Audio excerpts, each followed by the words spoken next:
ชิคาโกพาร์ท2ไปติดตามกันต่อเลย โมเมนเว้ากันเว้าใหม่ๆกันอนนท์อยากขี่ อยากขี่ ซิงซ่า ชิงซ่า แม่เอ้ยมาแม่ แม่เอ้ย ไปลูก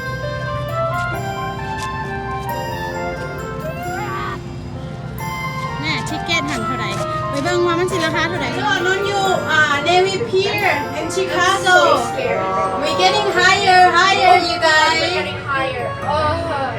now I feel like I'm gonna pee my pants me too I feel this wow you guys that is awesome okay I think I'm about to fart because I'm too scared Whoa, look at down there. your dad even scared than you you have to keep looking the sky then you'll be good hurry up okay we're back แบตเตอรี่สิเบิร์ด accidentally นั่นดาค่ะ Scared. and you see the whole town oh no look at the plane airplane the aircraft โอ้เขากำลังโซนยนต์พี่น้องว้าว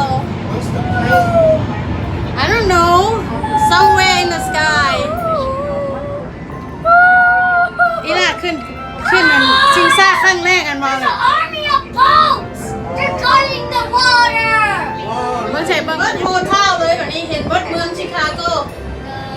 Okay, I think we're going down. Yes, we're going down. We're going down. I can see the land again.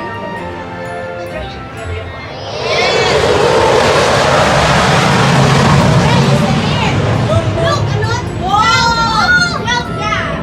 Guys, today they have like a air and water show. So they're gonna have a whole bunch of airplane. It might last 10 minutes or less. That's what. So they have like twice.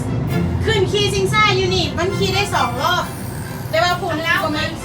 ดาวเบียดาว I'm laying down. อันนนท์อย่าไปยืนอยู่ใกล้ลูกนั่งดี I'm laying down. ๆพอคุณกับผู้หลานจักคาถาเนี่ยคาถาเลยเต็มคอ Yeah, เต็มข้อปากผู้ใหญ่บ้าน this again.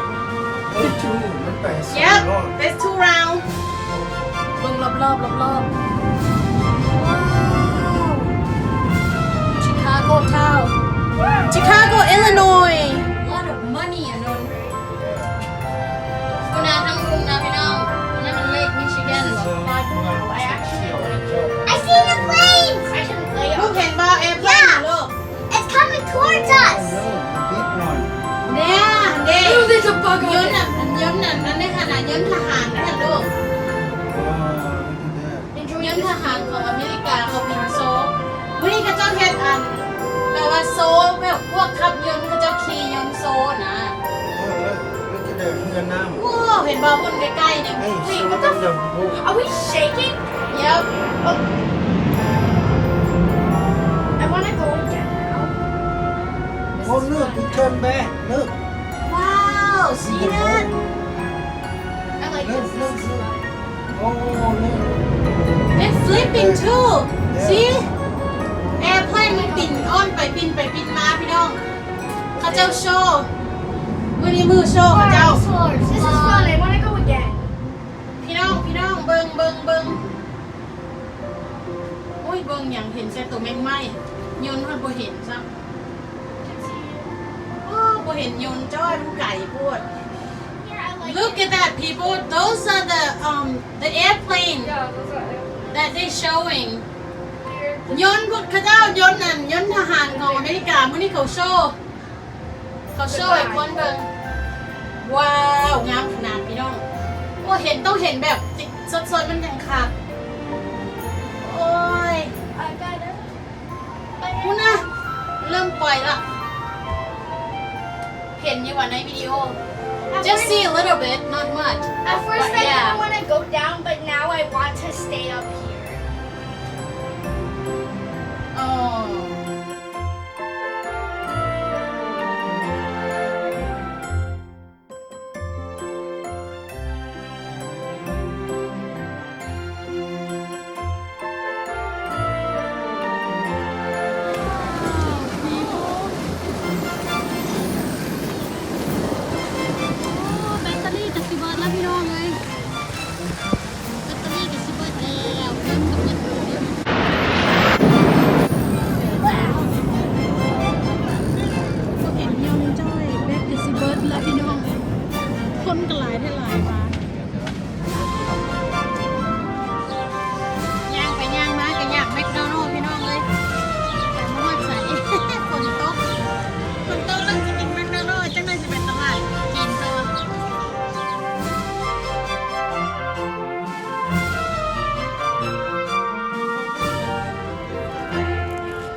ตอนนี้เขาอยู่มิลเลนเนียมพาร์คพี่น้อง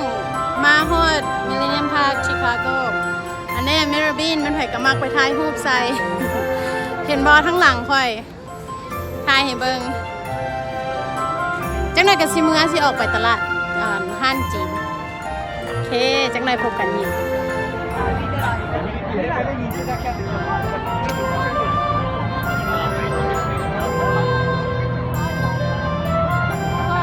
นอนก็พอเพิ่นนี่มาอีกแล้วเห็นบ่พี่น้องมาฮอดแล้วเขาสิพามาเที่ยวมิลเลนเนียมพาร์คกันอันนั้นมิราบินอยู่ข้างหลังค่อยโอเคเห็นบ่มันเป็นกระจกแก้วบนเลยมันเป็นเชฟคือจังไหนหมักทัวนะเขาก็เลยห้องมิราบินกระชันละแดดดี้ก็อานนท์เด้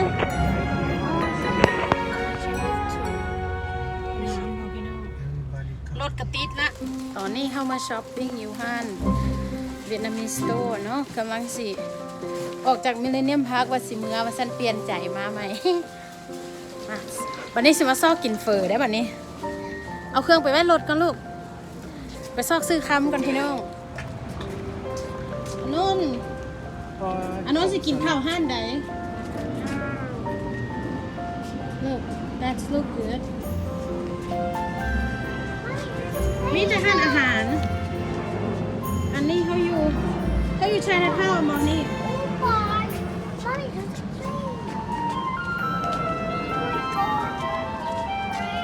เราซื้อค้ำกันบาทนี่พี่น้อง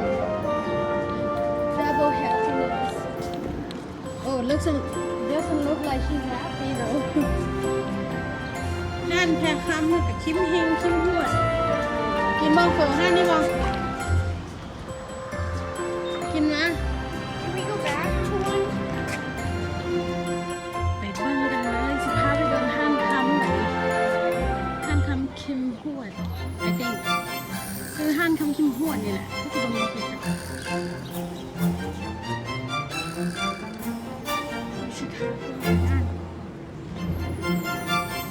Chicago Vietnamese town La bomba abrió porque la bomba estaba cerrada.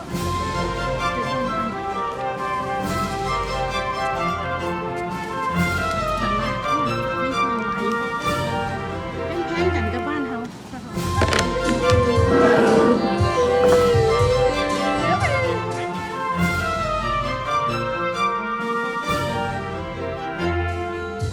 มากินกันเลย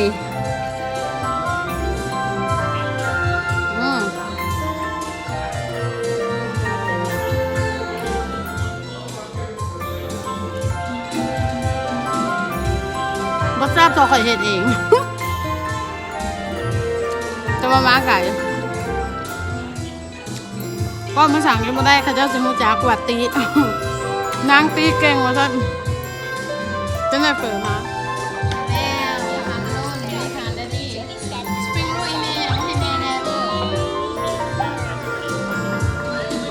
ลยกินเลยอันนี้ซอสเ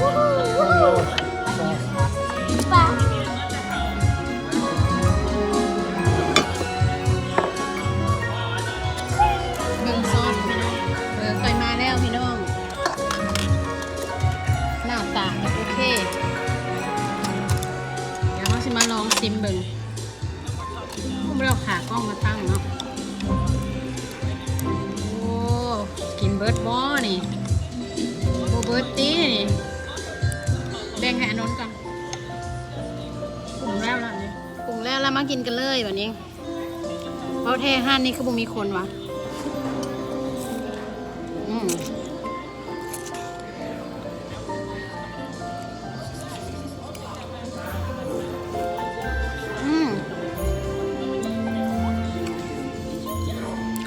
โอเค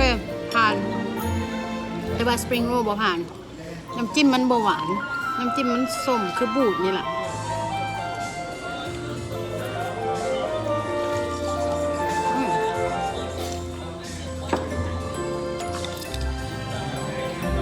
อันนั้นก็กิน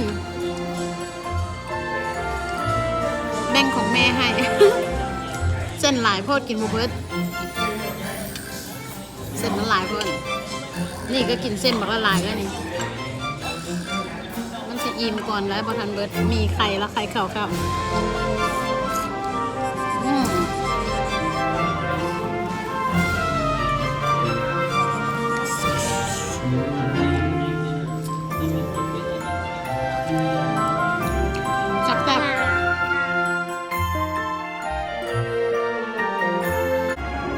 โอเคนะเขาสิได้จบคลิปการเที่ยวชิคาโกมื้อนี้เพราะว่าเขามาฮอดมินิแลนด์พาร์คจังเลยสิไปเอารถแล้วก็เตรียมสิกลับเมืองฮอลแลนด์มิชิแกน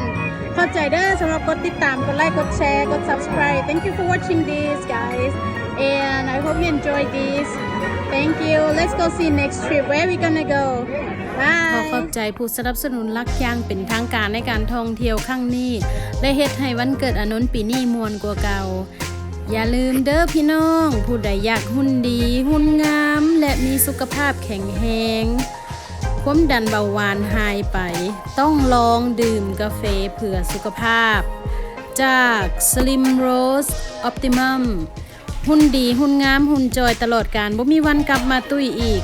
ผู้ถ่ายคลิปนี้กินได้2เดือนแล้วลง6กิโลมื้อนี้วันที่18เดือน8ปี2019โปรดติดตามกันต่อไปว่าน้ำหนักเฮาสิลงหลายหรือน้อยซำใดเนาะ